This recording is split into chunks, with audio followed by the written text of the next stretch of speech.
Hey, this is Big Jason. Scott Haines, you may know him as Mongo. He was my best friend.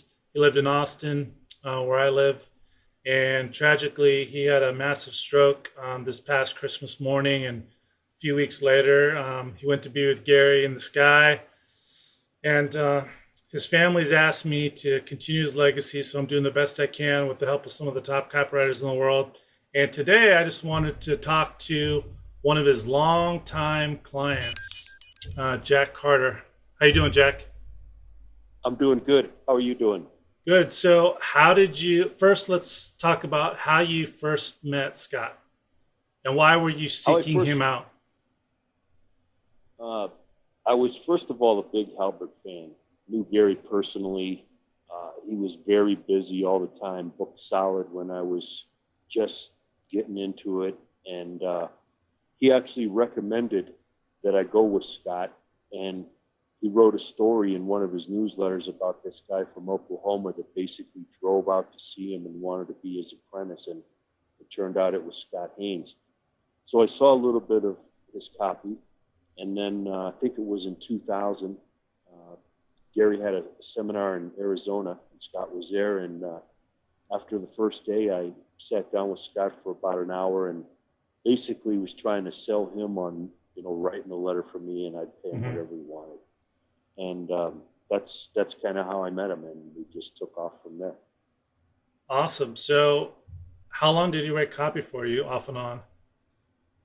Well, he wrote copy for me right when we met, and some of it I'm still running today. So, Wow. 13, 14 years later, the exact same letter that I was using in direct mail. That's the other thing. Back then, this was all direct mail. Right. There was nothing about the internet involved. So we were renting, names of people that bought similar products and then mailing them an offer and having a back end and things like that.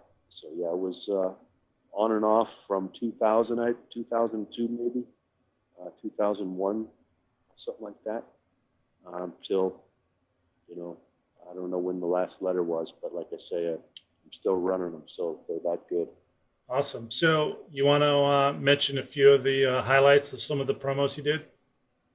Yeah, just first of all, what I loved about Scott is he has a very old school way to approach the situation. Whereas now I think a lot of copywriters just want some of your content and they look at it and then they come up with a basic letter. But Scott did more than that. He he had like a strategy session with me where he'd kind of mull it over and think about it and not just do one letter, but have an entire promotion that maybe it involved more than one letter of different lengths. But it was all about how to get four or five or more to one on the dollar you were investing in direct mail. So that was great. In one of the cases, I can tell you, it was very elaborate, and I really balked at doing it to begin with because it set me in the red so much at first that and not coming from the marketing world, I came from the stock trading world, Right. and having being put in the red in the beginning of a promo, I thought this is terrible. But what it was he wrote a tear sheet ad, and it looked like it came out of the newspaper Right. exactly. It had stock quotes on the back of it, and on the front of it, it had an offer to give away a free book, and there was a little yellow sticky note on it that said, "I thought you might enjoy this J," with initial J on that, and that's all that old Halbert stuff. But Scott kind of modernized it, and so they would call on a regular number, not even an 800 number, just a regular old, like Gary would say, a POTS number, plain old telephone service. Right. They'd call that number and leave their name and address, and we'd ship them out this book. But before same day we shipped the book, we'd ship the book by regular mail, but we'd overnight them this thank you letter with a dollar bill on it, and it had a sales letter in another envelope inside that. So you can imagine where I am. I'm seeing the phones ringing off the hook. My girls are shipping out books and letters like you can't even imagine it. And these are like $10 a pop going out the door, and I'm just freaking out. 3, 4 days later, phone starts ringing. Next thing I know, we're up almost $1 million, Wow. and I just just couldn't believe it. I just could not believe it. And that promotion ultimately sold a little over $4 million worth of software. And like I say, that was from 2003 to probably 2006 or 7. And that letter since then is still online and still doing great. Wow. So, yeah, he had just a way of looking at a situation and having like a whole promotion rather than just a one-shot letter and see how it does. So I really loved his approach to things. So he basically, you guys were giving away the book for free and then upselling them to the software? Yeah. So the way it worked was they'd call in for that book from that tear sheet letter, but it was in a plain old number 10 envelope with just my initials, JC, and the return, no address, with a real stamp, not a bulk. Albert hated that, so Right. Scott just followed all that. PayPal. And yeah, it was great. I mean, that thing got open, and it looked like it came from somebody they knew. Even people would call us, just flip out over it, just from that little tear sheet ad. It looked like it came right out of a newspaper. Specialized Mailing can do all this. They do it for so cheap. What's her name, But Alicia or Misha? yeah. Mm-hmm.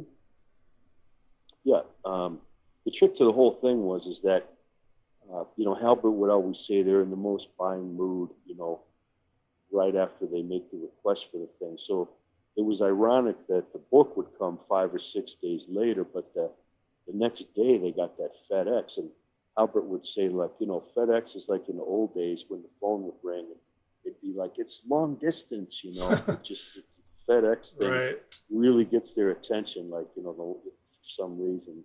And so we used that. We put a dollar bill on it, stapled that on there. It had a thank you for requesting the book, telling them it was going to come in the next few days. So be on the lookout in their mailbox for it. But if they really wanted to get down to get results now kind of thing, we'd be enclosed a letter, which was in another manila envelope, which was about 20 pages long. And that sold a $4,000 thing. So if they didn't buy it from that, they got the book, and in the back of the book was a picture about the same thing, but just with a different letter Scott wrote. So Right. I wrote the book, he wrote the last chapter, and he wrote all these other little promo pieces, and that just works so much better than just trying to write just one letter, I think, just to have a multi-touch sequence and a Right. great strategy in front of it, which he had, and he got that from Albert. I always tell people that Albert was more of a psychologist than anything else. He knew, Yep. how to strategize and plan that, and taught that to Scott. Scott was a master at doing that. That's awesome. And so you say that you took that direct mail letter for the software and you put it online and you're still using it today? That's right.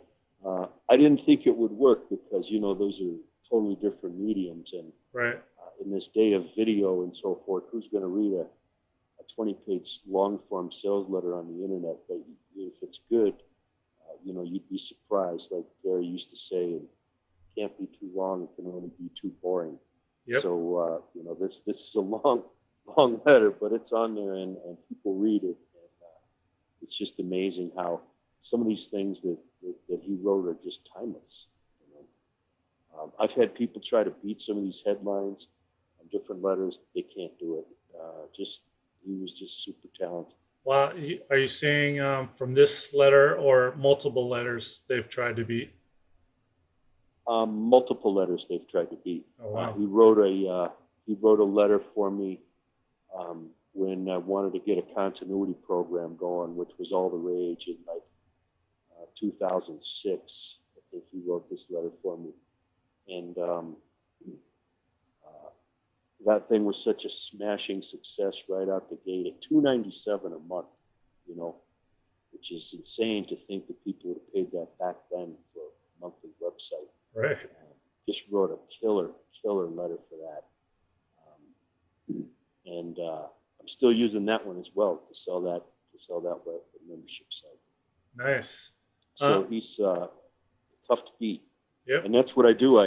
You get copywriters call you all the time when you're in this business. You meet them at seminars, and I like to play a little game with them called Beat the Control. Right. And I've got a nice checkbook, and I'll write a nice check that you got to beat what these old dudes have done for me, and that's tough. Wow, that's awesome. Can you think of any other Yeah. promos off the top of your head that did really well? We had an E-class, which was crazy. That did really well. And then what he did, we sold that E-class for $2,855. It was a 6-week E-class.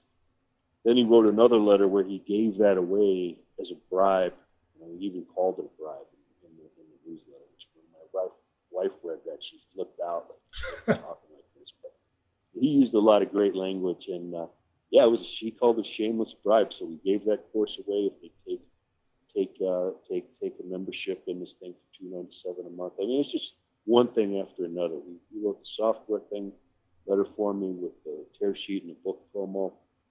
Then he did the membership thing and the E-class thing, and it was just great. And didn't he write a letter for selling the book, and then he came up with the idea to give the book away for free? Yeah. He had a lot of ideas. That's what I loved about working with him was it was more like a partnership. You could deep dive into your business, and we tried a couple different things. We had even one thing where we were going to mail the book as like a mini book, a little magalog type thing. He had just tremendous ideas for me. I couldn't even implement them all at one point. That's awesome. So how well did the book sell by itself before you guys switched over to the free offer? It sold great, and I didn't know if we sold it. I think it was $39. It sold really well, and that was just kind of like a long form bullet type letter. Mm-hmm. With a killer headline and a killer offer. I mean, you couldn't not buy the book. When I got that letter in the mail because I seeded my list, I wanted to buy it. And I'd already read the letter a million times, Wow. I mean, the whole thing was just so slick. And, I just can't say enough good things about him. Not a more talented copywriter, I think. Awesome. Well, thanks, Jack. I really appreciate it. Scott would love to hear that. He had some great things to say about you. In fact, you mentioned that you actually, were balking at his ideas at first until you saw how well they worked. He actually told me that you were like the old client from John Carlton, because John Carlton kept on getting frustrated with clients who wouldn't follow his instructions. Always fought him. He's like, Jack was actually like that client that Carlton finally found that was a good client. He's like, I loved working with Jack. Yeah, it was. It's funny, like, if you take the advice of the people you pay to take their advice, it's funny what can happen. And like I say, coming from the stock trading world, there was no point in like a lost leader, as they call it in marketing.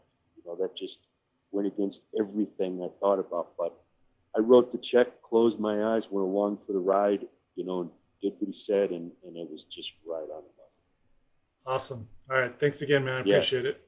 Yeah, my pleasure. So if anybody's out there thinking about hiring a pro, you actually do what they say to do, and you'll probably get some good results.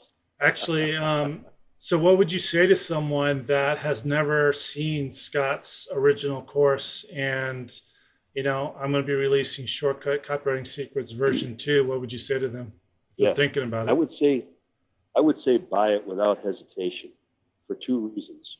Number one, even if you're not going to be a great copywriter, you'd want to give that to the person you hired to be a copywriter. Say, read this, and then write me a letter, Or if you want to try to take a shot at it yourself, copywriting, that would be the ultimate resource to have, because you pretty much broke it all down into, how you do it. And I've taken a few shots at it. It's not something that I think you should hire professionals to do it, but if you want to learn that craft, that is the ultimate resource to get it. Definitely. And it doesn't hurt to actually know what good copy looks like too, if you're hiring a copywriter. Yeah, that's the thing. That's really the thing is even if I would get it so you know what good copy is, and then write it yourself from what you learn from that, or if you want to hire somebody, give them that thing so they can read it enough to where they can start to write like that, because that stuff works. Awesome. And a lot of stuff does not work, but that works. Awesome. Yeah, Thanks again, Jack. he's I made appreciate me so it. much money. I'm really embarrassed to tell you. That's how much good copy can improve your bottom line. Definitely. All right, Yeah. man. I appreciate it. Yeah, you take care. Thank All you. right.